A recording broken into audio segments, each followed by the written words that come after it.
Make calls to any network with Hutch Super All-in-One. Reload and activate it today.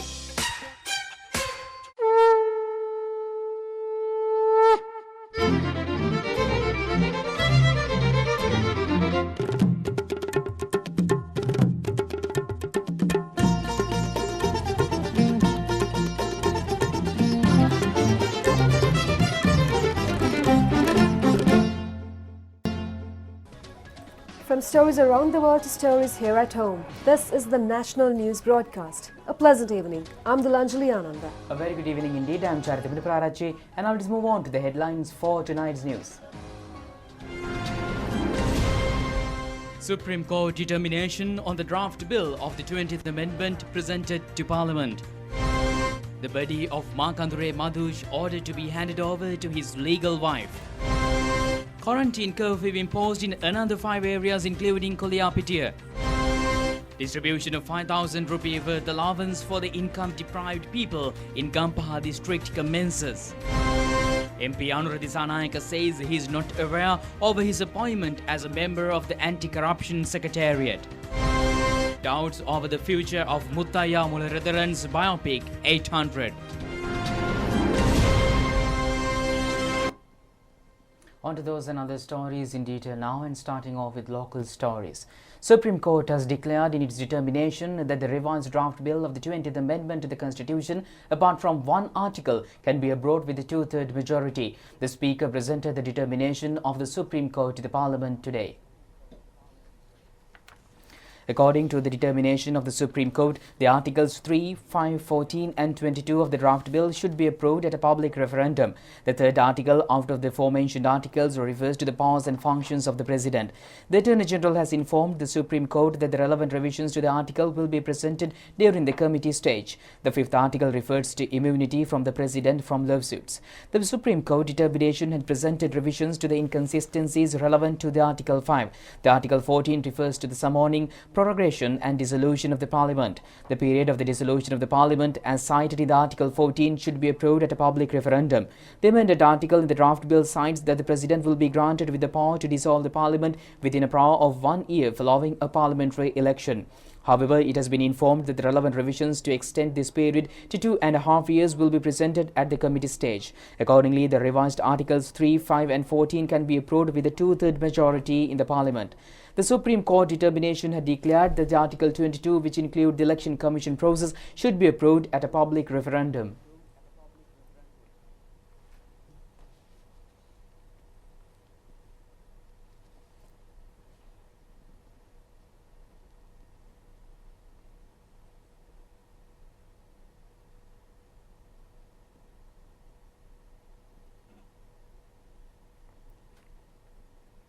Meanwhile, it was mentioned during the media briefing held to announce the Cabinet decisions today that the Cabinet approval was granted to proceed with the three main revisions to the 20th Amendment to the Constitution during the Parliamentary Committee stage.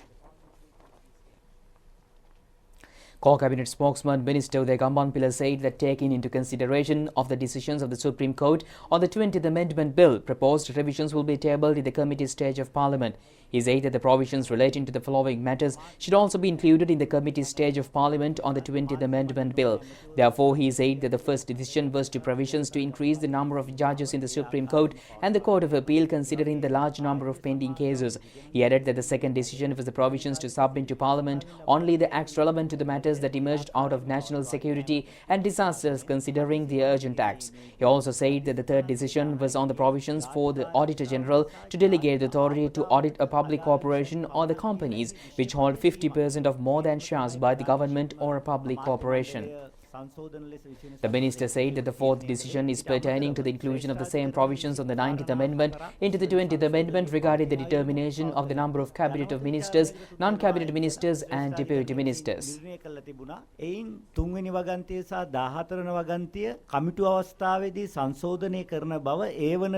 ශ්‍රේෂ්ඨාධිකරණයේ නීතිපතිවරයා හරහා ආණ්ඩුව දැනුම් දීමක් කරලා තිබුණේ. අනිත් කාරණා දෙක වෙලා තිබ්බේ ජනාධිපතිතුමාට එරෙහිව මූලික අයිතිවාසිකම් පෙත්සම් ගොනු කිරීමේ අයිතිය ජනමත විචාරණයකට යෑම වෙනුවට ඒ අයිතිය යලි ජනතාවට ලබා දිය යුතුයි කියලා අමාත්‍ය මණ්ඩලයේ තීරණය කරා. ඒ වගේම Observations were also made at the media briefing over the dual citizenship. Minister Cabinet spokesman Keheli Rambukwella said that no concerns were raised pertaining to the issue from the 1948 until the 19th Amendment in 2015. He said that many parliamentarians with a dual citizenship were stated during this period. The minister mentioned that the concern pertaining to the issue is the allegiances of the dual citizenship holders. He said that following the 19th Amendment, a parliamentarian of their party also faced this issue through she had previously requested to revoke her dual citizenship before taking up the MP post. However, he said that the other party failed to proceed with this matter. He pointed out the ambiguity in this regard as relevant measures have not been cited to resolve such issues. The citizens of the country has the opportunity to determine whether the appointment of a dual citizen as a head of the country can be approved or not in a referendum.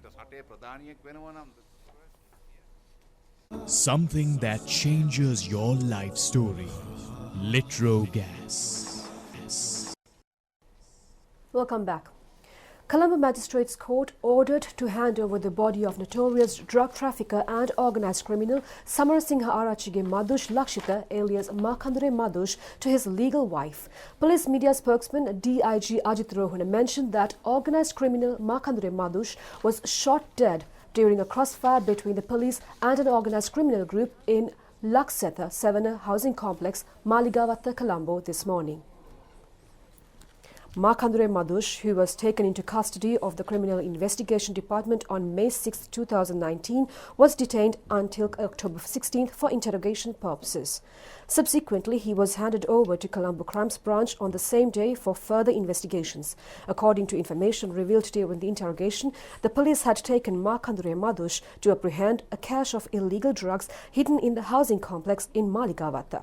However, upon their arrival to the housing complex, another organised crimes group had opened fire at Makandure Madhush and the police. Accordingly, Makandure Madhush succumbed to the injuries sustained during the shooting, which took place at 3 a.m., while 2 police officers were also injured from the incident. The police were able to apprehend 22 kilograms of heroin and 2 pistols during the raid. Alleged motorcycle used by the suspects who opened fire at the police and a pistol allegedly belonged to them have been recovered from a nearby road. The police have informed that the body of Makandure Madhush was identified by his wife.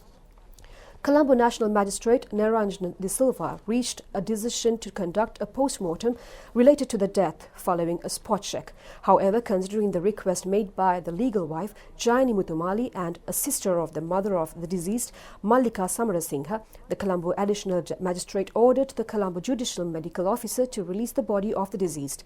The investigations are carried out by Maligavatta Police and Colombo Crimes Branch. Direct and indirect allegations on more than 20 murders, including the murder of Southern Provincial Councillor Dani Hittatiage in June 2006, were levelled against Makandure Madhush. Along with several other Sri Lankans, Makandure Madhush, who had fled the country to Dubai, was taken into custody by the Dubai police during a party held on February 5th last year. He was repatriated to the country from Dubai on May 5th last year. Senior DIG Deshabandhu Tenakon also engaged in a spot check where the incident took place today. Senior DIG Deshabandhu Tenakon said that the suspect had planned the incident tactfully. He said that the suspects had opened fire at the police officer with pistols while in hiding. Accordingly, he said that the police officers who were wounded from the incident have been admitted to the Colombo National Hospital. He said that Makandure Madhush was declared dead following his admission to the National Hospital. Meanwhile, he said that the police was managed to apprehend 22 kilograms of heroin worth 220 million rupees hidden on the 10th floor of the housing complex. He added that the cache of heroin apprehended during the previous week worth 110 million rupees. Accordingly, Senior DIG said that the police was able to apprehend 330 million rupees worth drugs from the testimonies obtained from the suspect Madhush. He also said that Madhush was one of the key suspects who were involved in drug trafficking to Sri Lanka while operating from Dubai. He added that the deceased suspect had continued to operate his drug trafficking network while he was in the custody of Criminal Investigation Department.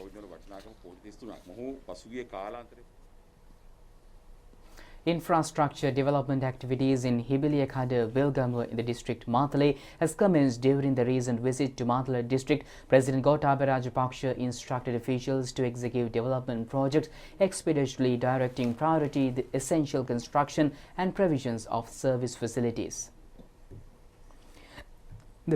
The purpose of the visit was to talk to the rural people about their long-standing unsolved issues, present them to the officials, provide solutions. President Rajapaksa, participating in the second conversation with the village program, met with a large number of villagers from Gamburu Oya, Lediyagala, Aliyavala, Veragala, Hibiliyakada and several other close-by villages and listened to their grievances. Issues related to land rights, drinking and irrigation water supply, dairy farmers, problems related to kidney disease were explained to the President by villagers. Measures have been already taken to resolve a long-standing unresolved issue of the land deed issues in Hettipola town. Plans are underway to hand over 110 deeds for land utilized by villagers in Hibiliyakada. Construction of a new classroom building and teachers' quarters and a rehabilitation of the playground in Hibiliyakada Primary School are being carried out with the assistance of Sri Lanka Army. The Sri Lanka Navy is currently installing a water purification machine at Nagavanarama Vihara in Hibiliyakada in order to supply clean drinking water. Sri Lanka Army is planning to rehabilitate Wattekethra and Thoramkola tanks which supply water to around 2,000 acres of paddy lands. The construction of 10 cultivation wells has been started after identifying water resources. Developing the 2.8 kilometer stretch from Veheragala to Hettipola town and the road from Hibiliyakada town tank bond to Hibiliyakada village is being planned. A passenger bus has been added to ply on the Hettipola Hibiliyakada road. President has directly relevant authorities to complete all those development projects within 3 months and visit them with the public. And meanwhile, a total of 3,457 COVID-19 infected patients have fully recovered from the disease in the country at present. And meanwhile, the quarantine curfew has been imposed in Koliyapitiya, Pannala, Girewulla, Narammala and Dumalasuriya police jurisdictions with immediate effect from today until further notice. A total of 60 COVID-19 patients have been detected in the country today. The patients have been identified as close contacts of the developed COVID-19 cluster. In the meantime, a total of 3,457 COVID-19 infected patients have fully recovered in the country, which is a percentage of 60.18%, while the percentage of patients currently under medical treatment stand at 38.96%. Acting Director General of Health Services Dr. S. Sridharan made remarks over present COVID-19 situation in the country.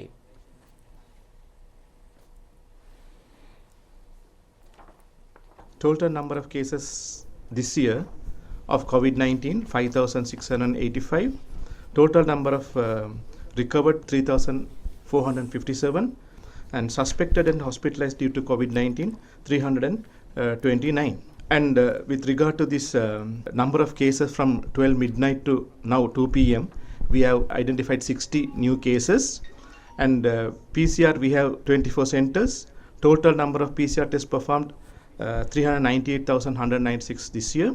We have a number of treatment centers. We have 21 treatment centers at present, and number of people quarantined in quarantine centers 7,295. Except Minuwangoda cluster, it is 1,865, and Minuwangoda cluster 5,429. And if you take Brandix cluster, the total number of patients 1,895. Other factories 2,162. So that is the basic statistics up to now. I would require unconditional support from public to curtail the spread of COVID-19 further. So please adhere to the DREAM concept, that is D for distancing, RE for respiratory etiquette, A for aseptic techniques, hand washing, and M for wearing mask. Also, 3 C's are important. Avoid 3 C's, that is avoid crowding, avoid close contacts, and avoid close spaces. So we have to stay with much ventilated space. Meanwhile, 3 COVID-19 patients were detected from Koliyapitiya area today. The Koliyapitiya medical health officer has indicated that the infected patients have been identified as persons who had participated in a religious program. 14 individuals who had participated in this religious program were detected as COVID-19 patients yesterday. Accordingly, a total of 28 COVID-19 patients were detected from Koliyapitiya area and 1,050 individuals have been directed to quarantine. The quarantine curfew has been imposed in Koliyapitiya, Pannala, Giriulla, Narambala and Dumalasuriya police jurisdictions with immediate effect today until further notice. Public transport services have been allowed to travel across the curfew-imposed areas, yet stopping and loading and unloading of passengers have been prohibited. However, the students facing the GCE advanced level examination in the curfew-imposed areas have been permitted to enter examination halls. The primary contacts of the COVID-19 patients detected from Karantini area have been identified and directed to the quarantine process at present. The patient has been identified as a worker in the Colombo dockyard. The patient had used public transport services to travel from Karantini to work in Colombo and for his return back to Karantini on October 13th, 14th and 15th.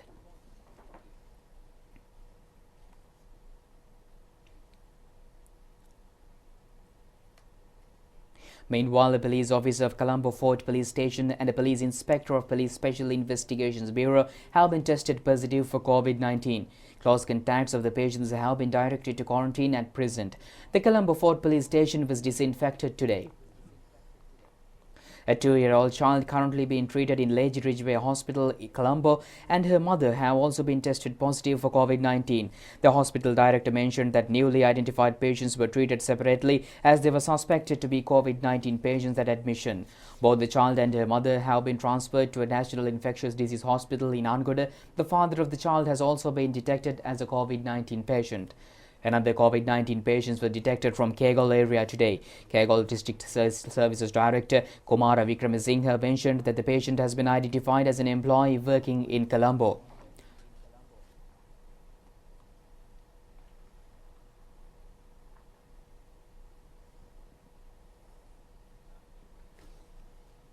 Sri Lanka Foundation Digital Health Solutions provided Dialogue's Doc 990 channeling service will be provided on the free of charge for the Lady Ridgeway Children's Hospital in Colombo. The inauguration ceremony was held under the patronage of Prime Minister Mahinda Rajapaksa recently. Patients across the country can reserve a time to consult a specialist doctor using the service through any mobile network in 3 languages by dialing hotline number 1390 to contact the clinic.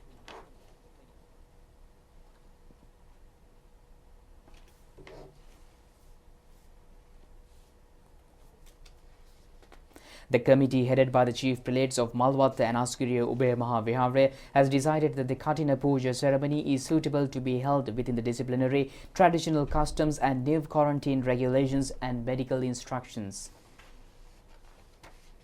The distribution of 5,000 rupees worth relief allowance for the livelihood deprived people in Gampaha district due to the COVID-19 outbreak was commenced today.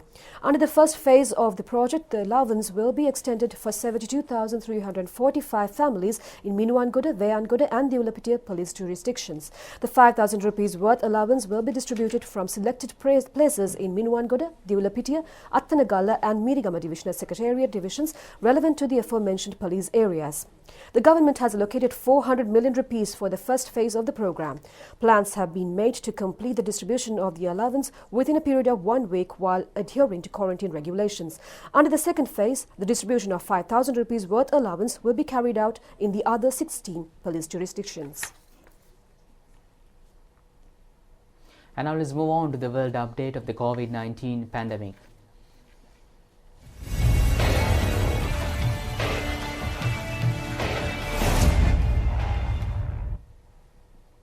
The number of confirmed COVID-19 cases worldwide is pushing to 40.7 million, while the death toll exceeded 1.12 million deaths at present. Meanwhile, Russia recorded a record high 16,319 new cases of coronavirus today, including 4,999 in the capital Moscow, taking the national tally to 1.4 million cases.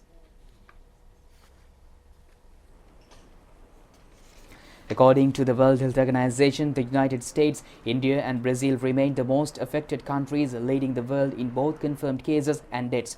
The US reported 8.4 million confirmed cases and 225,000 deaths. India reported 7.59 million confirmed cases and 115,031 deaths. And Brazil recorded 5.25 million confirmed cases and 154,000 deaths, trailing in 3 confirmed cases in Russia with 1.43 million cases. The country recorded a record a high 16,319 new cases of coronavirus in the last 24 hours, while reporting 269 deaths yesterday, taking Russia's official death toll to 24,635.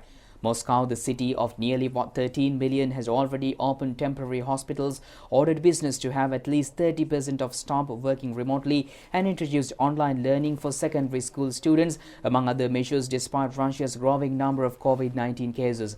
The authorities have been reluctant to impose harsh restrictions. The Kremlin has said Russia is better equipped to handle the pandemic this time around because of improved treatment methods, more hospital beds, and a tried and tested system to tackle the virus.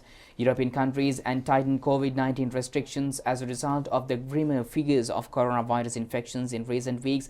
Belgium introduced a new set of tougher measures for COVID-19 prevention and control on yesterday. A total of more than 230,000 COVID-19 cases have been reported in the country, with a total of 10,443 deaths. Belgium was one of the worst-hit countries during Europe's first wave of coronavirus earlier this year. According to official figures released yesterday, 18,804 more people in Britain have tested positive for COVID-19, bringing the total number of coronavirus cases in the country to 741,000. The coronavirus-related deaths in Britain has risen by 80 to 43,726. Swiss health authorities reported 3,000 new coronavirus infections today as hospitalizations continue to mount. Switzerland's public health agency reported a total of 86,167 confirmed cases in Switzerland and tiny neighboring principality Liechtenstein. The death toll rose by 8 to 1,845. The number of people registered unemployed in Portugal leaped 36% since September from a year ago, with tourism-dependent Algarve region suffered the hardest blow as the coronavirus pandemic wiped out thousands of seasonal jobs. In the southern Algarve, farmers found the beaches and golf courses. The number of registered jobless rose 157% to 21,310 last month compared to previous year. Portugal has recorded a comparatively low 101,860 cumulative coronavirus cases and 2,198 deaths. Iran reported 5,039 new coronavirus infections in the previous 24 hours, the highest every daily tally, pushing the nation's total to 539,000. More than 320 people had died in the previous 24 hours, bringing the official COVID-19 death toll to 31,034 in Iran, one of the worst-hit countries in the Middle East. The World Health Organization on Monday warned the next few months will be difficult as COVID-19 cases have started to rise sharply, especially in Europe and North America. WHO Director General Tedros Ghebreyesus pointed out that as the Northern Hemisphere enters winter, the situation could grow worse as the increase of new cases may exceed the capacity of hospitals. As the Northern Hemisphere enters winter, we're seeing cases accelerate, particularly in Europe and North America. As cases go up, the number of people needing beds in hospitals and intensive care also increases. Nurses and doctors have a much better understanding of how best to treat people with the virus than they did in the early days of the pandemic. However, when hospital capacity is reached and exceeded, it's a very difficult and dangerous situation for both patients and health workers alike. When hospital capacity is reached and exceeded, it's a very difficult and dangerous situation for both patients and health workers alike. So it's important that all governments focus on the fundamentals that help to break the chains of transmission and save both lives and livelihoods. This means active case finding, cluster investigations, isolating all cases, quarantining contacts, ensuring good clinical care, supporting and protecting health workers, and protecting the vulnerable. We're in this for the long haul, but there is hope that if we make smart choices together, we can keep cases down, ensure essential health services continue, and children can still go to school. We all have a part to play. I want to go back. Let's be plain and honest here.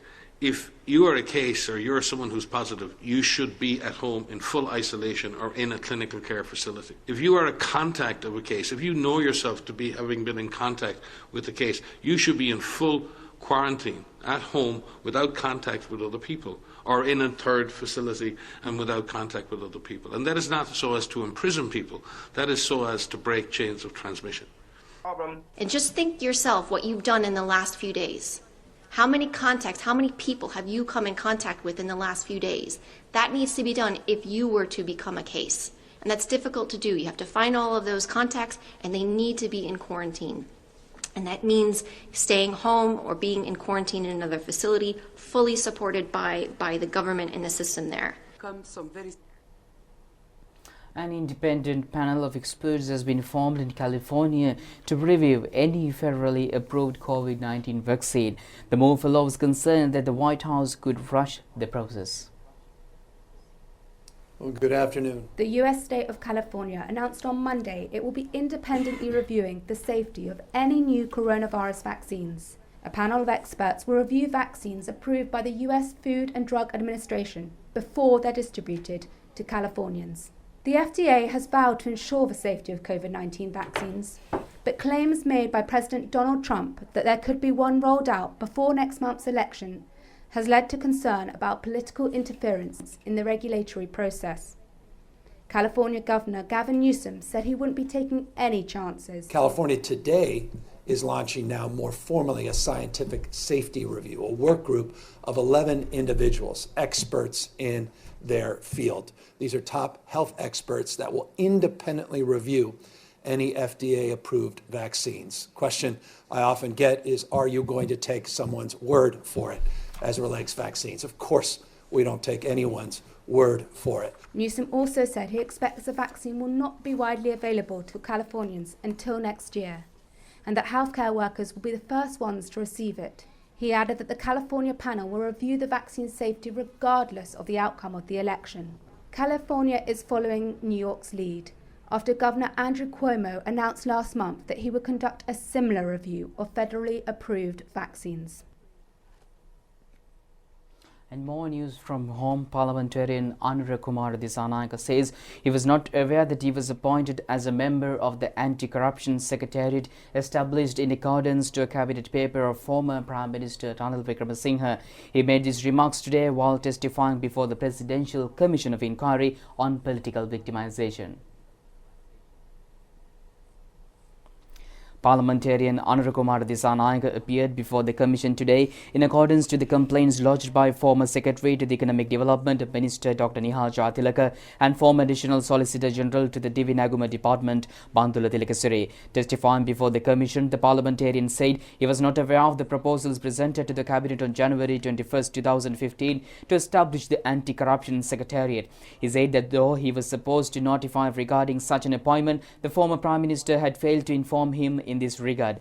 Responding to a query, MP Dissanayake said that the establishment of Anti-Corruption Secretariat was not discussed at the National Executive Council. He also said that he had been avoiding corruption and fraudulent activities and failure to penalize such offences have been evaded before 2015. He said that he has not seen the relevant cabinet paper or not aware of the establishment of Secretariat or has not received any appointment letter in this regard. He said that he had participated in several discussions held under the patronage of former Prime Minister Ranil Wickremesinghe, yet he is not aware of whether those meetings were conducted by the Anti-Corruption Secretariat. The attorney representing Dr. Nihal Jatilaka, Saraj Sundara, pointed out that the evidence suggesting that the parliamentarian Dissanayake had taken part in these meetings. He further pointed out that several anti-corruption committee meetings had taken place at the Temple Trees in 2015. He mentioned that the documents consisted of names, signature and attendance of parliamentarian Anura Kumar Dissanayake, has indicated that the MP had participated in several meetings. Accordingly, the relevant documents verified that parliamentarian Dissanayake had participated in the meetings conducted on the establishment of the Anti-Corruption Committee, transforming the committee into a secretariat, acquiring a building and formulating the framework. Parliamentarian Dissanayake rejected these claims and said that he only participated in a meeting of the Executive Council held at the Presidential Secretariat, and he had taken part in several meetings held under the patronage of former Prime Minister at the Temple Trees, which he claimed he was not aware that these meetings were Anti-Corruption Committee meetings. Minister Rohit Abey says opposition leader Sajith Premadasa has made various opinions over one factor to gain political advantages. The minister made these remarks in response to the statement made by parliamentarian Sajith Premadasa in the parliament today. Parliamentarian Sajith Premadasa said that the Health Minister has issued a special Gazette notification which contains that face masks should be worn at all times. He also said that the Gazette further states that a minimum of 1 meter social distance should be maintained between two persons. However, he said that the social distancing rule has not been applied when the Parliament is convened. In response, Minister Pavitra Vanyarati requested the opposition leader to read the Gazette notification thoroughly as the definition of a public place has been clearly mentioned in the Gazette. Accordingly, she said that the Parliament has not been included as a public place. The opposition leader inquired whether they could speak without the masks. In response, the minister said that as citizens of the country, all should adhere to health guidelines. She said that failing to do so would indicate the affection of the opposition leader has towards the country. The opposition leader requests the Speaker to temporarily suspend the proceedings of the Parliament and to continue the proceedings after Gazette's social distancing rule. Speaker Mahinda Abeyewardene informed that the Parliament cannot be adjourned under any circumstances as the British Parliament was convened when London was bombarded during the Second World War.